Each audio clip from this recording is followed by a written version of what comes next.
Hello friends, आप सभी का स्वागत है आपके अपने YouTube channel GK the knowledge में। इसमें हम आज बात करेंगे अक्षांश व देशांतर की, कि अक्षांश क्या होते हैं, कि इनका प्रयोग क्यों किया जाता है, और देशांतर क्या होते हैं, इनका प्रयोग किस लिए किया जाता है। तो आइए शुरुआत करते हैं अक्षांश व देशांतर की। जो हमारा आज का टॉपिक है वो है अक्षांश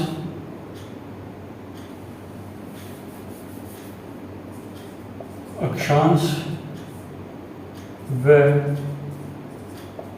देशांतर। अक्षांश व देशांतर हमारा आज का टॉपिक है। तो सबसे पहले बात करेंगे हम अक्षांश की। जो अक्षांश है ये हमारी जो है पृथ्वी है, ठीक है। जो हमारे अक्षांश है वो पूर्व से पश्चिम की ओर समानांतर खींचे गए हैं। पूर्व से पश्चिम की ओर, पृथ्वी के पूर्व से पश्चिम की ओर समानांतर खींचे गए हैं। ये पूर्व है, ये पश्चिम है, ये उत्तर है और ये दक्षिण। तो जो पूर्व से पश्चिम की ओर समानांतर खींची गई रेखाएं को अक्षांश रेखाएं कहते हैं।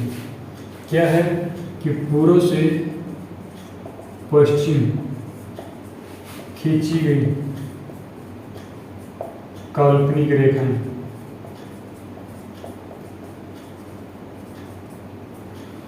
पूर्व से पश्चिम खींची गई काल्पनिक रेखाएं या रेखाओं को हम अक्षांश कहते हैं। और ये अक्षांश किसके लिए प्रयोग किए जाते हैं? किसी कोणीय दूरी के लिए। कोणीय दूरी के लिए इनका प्रयोग किया जाता है। कोणीय दूरी का पता लगाने के लिए कोण कहाँ पर क्या जो लोकेट करते हैं, की स्थिति है कि कहाँ पर कौन सा देश है, उसकी क्या स्थिति है, तो उसको पता लगाने के लिए, मतलब कोणीय दूरी का पता लगाने के लिए अक्षांशों का प्रयोग किया जाता है। उसके बाद आते हैं जो अक्षांश है उनको कटिबंध भी कहा जाता है। कटिबंध या फिर आप कह सकते हो गोरे। कटिबंध या गोरे इसका जो अन्य नाम हम कह सकते हैं। अक्षांशों को कटिबंध व गोरे कहा जाता है। कटिबंध क्यों कहा जाता है ये आपको बताएंगे थोड़ी देर में। तो ये था अक्षांश के बारे में। और एक अक्षांश से दूसरे अक्षांश के बीच की जो दूरी है वो दूरी है 111.13 किलोमीटर। एक अक्षांश से दूसरे अक्षांश के बीच की जो दूरी है वो 111.13 किलोमीटर है, ठीक है। अब इसमें बात करते हैं कि दूरी हो गई, इसका जो दूसरा नाम हो गया, इसका प्रयोग हो गया कि किस लिए इसका प्रयोग है। कोणीय दूरी के लिए इसका प्रयोग किया जाता है। इसमें कटिबंध इसको गोर कहते हैं। दूसरा क्या है कि दूरी जो है एक अक्षांश से दूसरे अक्षांश के बीच की जो दूरी है, मतलब कि ये एक अक्षांश है तो ये दूसरा अक्षांश हो गया। तो इन दोनों के जो बीच का डिस्टेंस है, इन दोनों के बीच की डिस्टेंस कितना है? 111.13 किलोमीटर है। तो उसके बाद बात करते हैं इसमें जो कर्क रेखा है, मकर रेखा है, वो कहाँ पर है?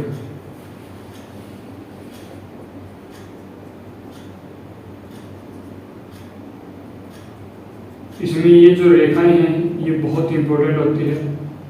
इसको हम मिटा सकते हैं, हमारा काम हो चुका इसका।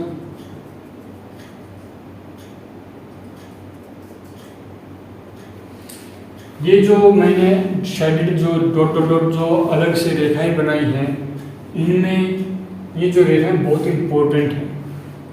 मैं बात कर रहा था कर्क रेखा की। तो जो कर्क रेखा है वो 23.5 डिग्री अक्षांश पर है।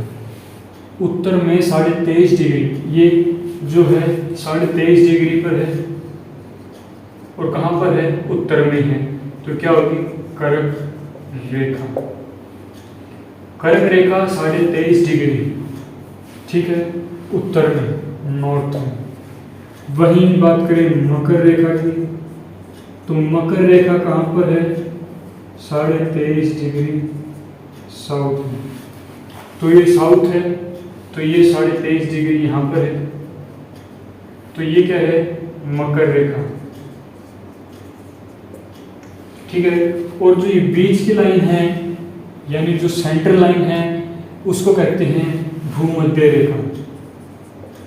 भूमध्य रेखा या विषुवत रेखा, यानी कि भूमध्य रेखा 0 डिग्री पर है। 0 डिग्री अक्षांश को हम भूमध्य रेखा या विषुवत रेखा या इक्वेटर लाइन कहते हैं, 0 डिग्री अक्षांश को। और 23.5 डिग्री उत्तरी अक्षांश को कर्क रेखा, 23.5 डिग्री दक्षिणी अक्षांश को जो है मकर रेखा कहा जाता है। क्यों कहते हैं? क्योंकि यहाँ पर सारा साल सूर्य की किरणें सीधी पड़ती है, लंबवत किरणें यहाँ पर सूर्य की गिरती है। मैंने आपको बताया भी था कि जो 23.5 डिग्री पर 21 जून को सबसे बड़ा दिन होगा, क्योंकि सूर्य की किरणें सबसे स्पष्ट रूप से यहीं पर गिरेगी। और उसके बाद जो बताया था 23 सितंबर को जो भूमध्य रेखा पर दिन होगा, क्योंकि दिन और रात जो बराबर होंगे, क्योंकि 50-50 सूर्य की किरणें यहाँ पर लंबवत है, ये भी 50, ये भी 50।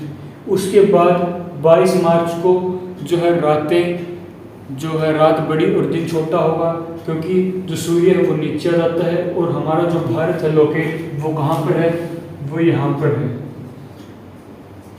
ये भारत की लोकेशन है। तो भारत में क्या होगी? सर्दी होगी, क्योंकि सूरज तो यहाँ पर आ चुका है, तो यहाँ पर क्या होगी? सर्दी। तो दिन बड़ा होगा किस दिन? 22 तारीख को, क्योंकि 22 तारीख को यहाँ पर दिन बड़ा होगा, रात छोटी, लेकिन यहाँ पर दिन बड़ा और रात छोटी होगी। तो ये था कर्क रेखा और मकर रेखा को। और इस जो बीच के अक्षेत्र को कहते हैं उष्ण कटिबंध। ये जो कटिबंध की बात कर रहा था मैं, तो ये वो कटिबंध है, ये वाला क्षेत्र जिसको हम उष्ण कटिबंध कहते हैं। 23.5 डिग्री नॉर्थ और 23.5 डिग्री साउथ को हम उष्ण कटिबंध, क्योंकि यहाँ पर जो मौसम है परिवर्तित होता रहता है, गर्मी अधिक पड़ती है, सर्दी भी अधिक है, तो ये उष्ण क्षेत्र है। ठीक है, उसके बाद आता है 66.5 डिग्री ऊपर और 66.5 डिग्री नीचे, यानी साउथ में। और ऊपर आता है 90 डिग्री। ठीक है, 66.5 डिग्री, 23.5 से 66.5 डिग्री उत्तरी अक्षांश और 23.5 से लेकर 66.5 डिग्री दक्षिणी अक्षांश जो है उसको शीतोष्ण कटिबंध कहते हैं। शीतोष्ण क्या कहते हैं? शीत और उष्ण। वहाँ पर ठंड भी है और गर्मी भी है, दोनों ही काम है, शीत और उष्ण दोनों ही है। और उसके बाद का जो क्षेत्र है 66.5 से 90 डिग्री दक्षिण में और 66.5 से 90 डिग्री उत्तर में अगर हम जाते हैं तो उनको क्या कहेंगे? उत्तर में तो आर्कटिक कहेंगे और दक्षिण में अंटार्कटिक वृत्त कहेंगे। इसको अंटार्कटिक वृत्त और इसको आर्कटिक वृत्त कहेंगे। ठीक है, ये जो गैप है इसको हम कहेंगे शीतोष्ण। 23.5 से 66.5 के बीच को शीतोष्ण, जहाँ पर शीत और उष्ण है। और ये क्या क्षेत्र है? शीत क्षेत्र है। शीत क्षेत्र दोनों, शीत कटिबंध इनको हम कहेंगे। बात करें अक्षांशों की, तो कुल कितने अक्षांश है? तो कुल अक्षांशों की बात करें तो 180 है। अक्षांश जो है वो है 180 अक्षांश है।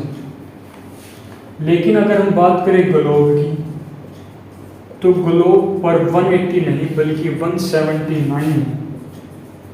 179 क्यों है? क्योंकि ये तो डॉट है, बिंदु है, इनकी लाइन थोड़ी ना, अक्षांश थोड़ी ना, अक्षांश तो ये है। और सबसे बड़ा अक्षांश कौन सा है? विषुवत रेखा, भूमध्य रेखा, यानी सबसे बड़ा अक्षांश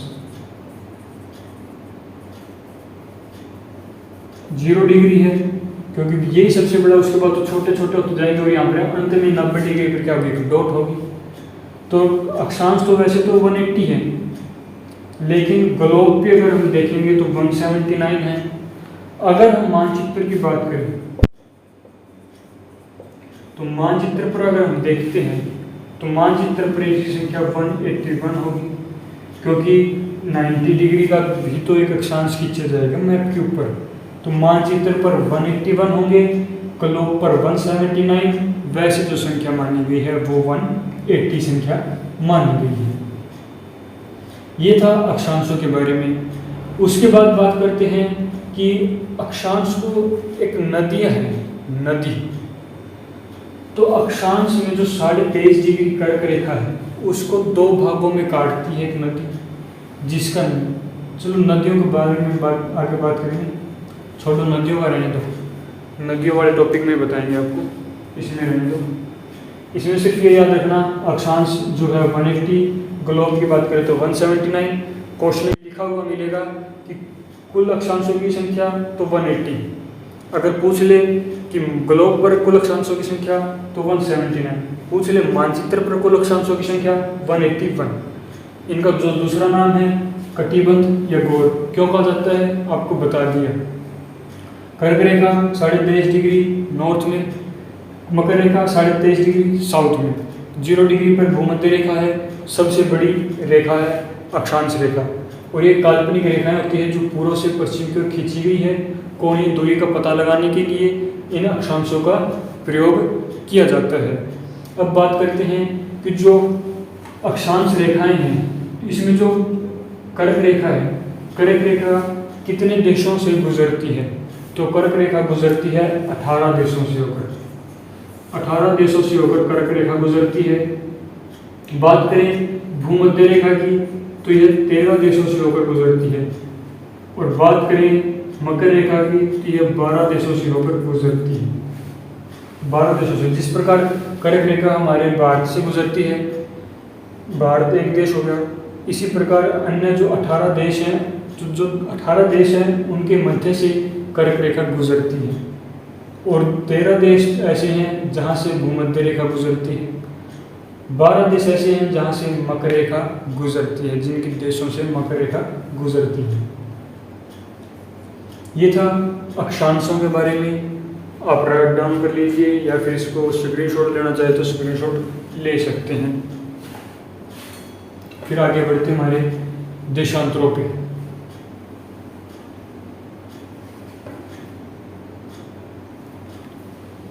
चलिए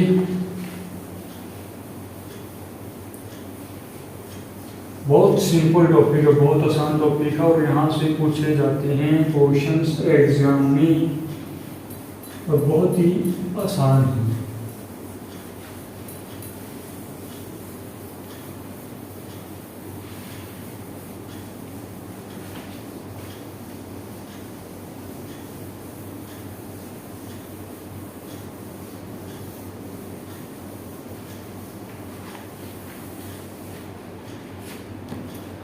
अब हम बात करेंगे देशांतरों की। देशांतर की बात करेंगे तो उसके लिए भी हमें फिर से पृथ्वी को बनाना होगा। ये हमारी पृथ्वी बन गई। हमने जो पहले बनाया था 0 डिग्री, जिसको हम भूमध्य रेखा कहते हैं, 23.5 डिग्री नॉर्थ में, जिसको हम कर्क रेखा कहते हैं, 23.5 डिग्री साउथ में, जिसको हम मकर रेखा कहते हैं। ये साउथ में 90 डिग्री और नॉर्थ में 90 डिग्री। अब ये तो हमने देख लिया था अक्षांशों के। अब हम देख रहे हैं देशांतरों को। तो देशांतरों को देख रहे हैं तो जो देशांतर है वो भी एक क्या है, काल्पनिक रेखाएं हैं। काल्पनिक रेखाएं हैं, ये भी क्या है, काल्पनिक रेखाएं। और इन रेखाओं को पश्चिम से पूर्व की ओर, उत्तर से दक्षिण की ओर खींचा गया है, उत्तर से दक्षिण की ओर खींचा गया है। इनका प्रयोग समय की जानकारी के लिए किया जाता है। इनका जो प्रयोग है वो समय की जानकारी के लिए किया जाता है। ये हमारे क्या है, देशांतर हैं, जो ये उत्तर से दक्षिण की ओर खींची गई लाइनें हैं, ये हमारी देशांतर है, जिनका प्रयोग समय के लिए किया जाता है, समय की जानकारी के लिए। समय की जानकारी के लिए इनका प्रयोग हम करते हैं। इनको जोन या फिर गौर कहा जाता है। गौर या जोन इनको कहा जाता है समय के लिए। जोन, ये टाइम जोन आपने सुना होगा ना, टाइम जोन क्या है, तो ये जोन वही है समय के लिए। तो समय की जानकारी के लिए इनका प्रयोग किया जाता है। और बात करें एक अक्षांश से दूसरे अक्षांश के बीच की दूरी की, तो दूरी भी डिनोट कर लीजिए 111.32 किलोमीटर। उसका था 111.13 किलोमीटर, इसका 111.32, लेकिन दोनों बराबर कर सकते हो 111 नॉर्मल अगर पूछा जाए तो इनकी जो दूरी है 111.32। अब बात करें एक अक्षांश से दूसरे अक्षांश पर पहुंचने में लगने वाला समय एक अक्षांश से दूसरे अक्षांश पर पहुंचने में कितना समय लगता है, तो वो लगता है 4 मिनट का। 4 मिनट का समय लगेगा, 4 मिनट का समय लगेगा। इसका मतलब कि जो है 24 घंटे में एक कंप्लीट होगा, तभी तो हमारा एक दिन बनता है 24 घंटे का। क्योंकि 316 आपको बताए थे पहले, जो है 360 संख्या है अक्षांश देशांतरों की। देशांतरों की जो संख्या है वो 360 है। और एक देशांतर से दूसरे देशांतर पर पहुंचने में 4 मिनट लगते हैं। तो देशांतरों की संख्या 360 है, तो 360 है तो कितना समय लगेगा, 4 से भाग कर देंगे। 4 से भाग करेंगे तो कितना आएगा, 4 से भाग नहीं करेंगे, 336 है, मतलब एक अक्षांश पर पहुंचने में 4, तो 4 मिनट लगते हैं एक अक्षांश पे। तो 15 अक्षांशों में पहुंचने में हमें लगेंगे 60 मिनट।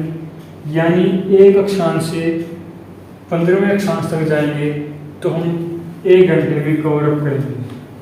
15 घंटे में कवर अप कर लिया।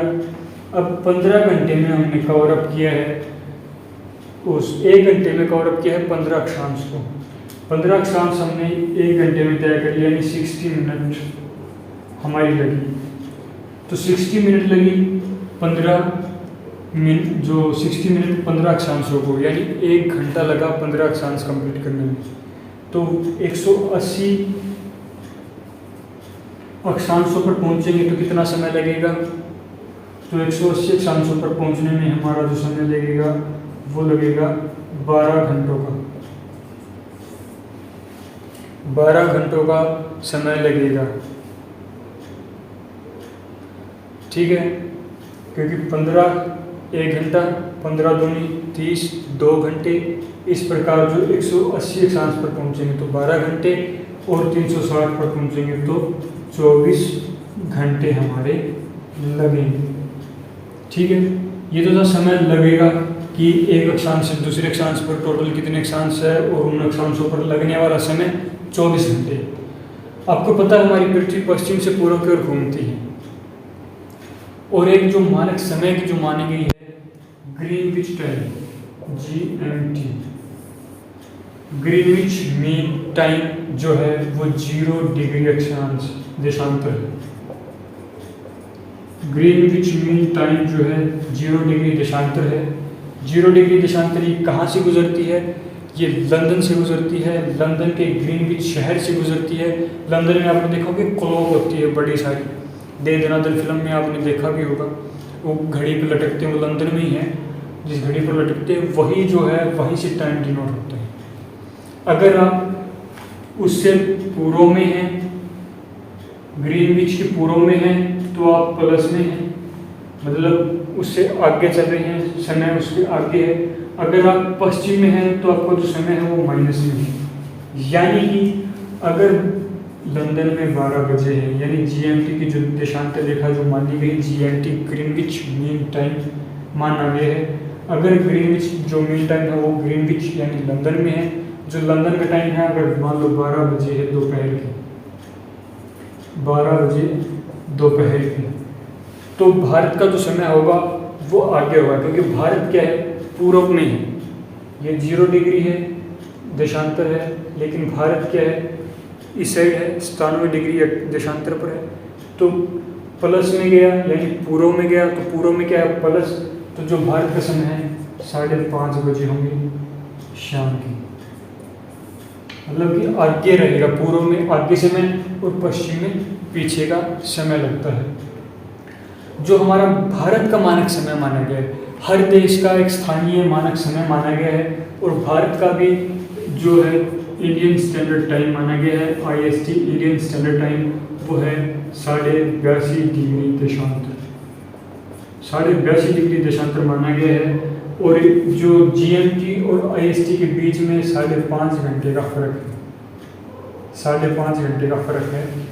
GMT और IST यानी ग्रीनविच मीन टाइम और इंडियन स्टैंडर्ड टाइम के बीच 5.5 घंटे का फर्क है, और ये 82.5 डिग्री देशांतर मानना है मानक समय, जो कि इलाहाबाद से होकर गुजरती है, भारत के इलाहाबाद से होकर गुजरती है, 82.5 डिग्री अक्षांश देशांतर है।